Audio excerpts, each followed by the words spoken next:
కన్నీటిని తుడిచేందుకే భూభారత్ తీసుకొచ్చాం. చేసిన తప్పులను గత పాలకులు గ్రహించట్లేదన్న పొంగులేటి.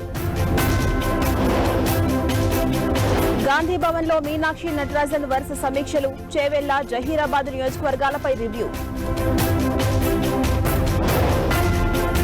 టీటీడీ గోశాలను రాజకీయాల్లోకి లాగుతున్నారన్న సత్యకుమార్. ప్రజల దృష్టిని మరల్చేందుకే వైసీపీ డ్రామాలని విమర్శ.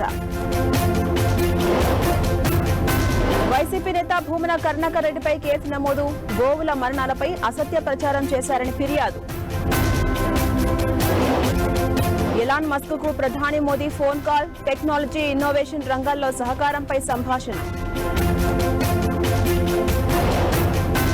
డీలిమిటేషన్ తో లోక్సభ సీట్లు తగ్గవని హామీ ఇస్తారా? హోంమంత్రి అమిత్ షాకు సీఎం స్టాలిన్ సవాల్.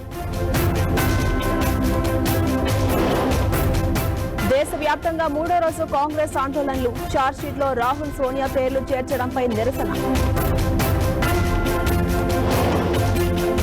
భగవద్గీత నాట్య శాస్త్రానికి యునెస్కో గుర్తింపు. ప్రతి భారతీయుడు గర్వించదగ్గ విషయమన్న ప్రధాని మోదీ.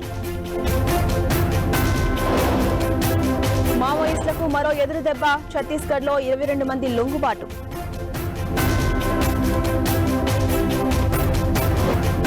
బంగారం ధరలకు రెక్కలు. లక్షకి అడుగు దూరంలో గోల్డ్ రేట్.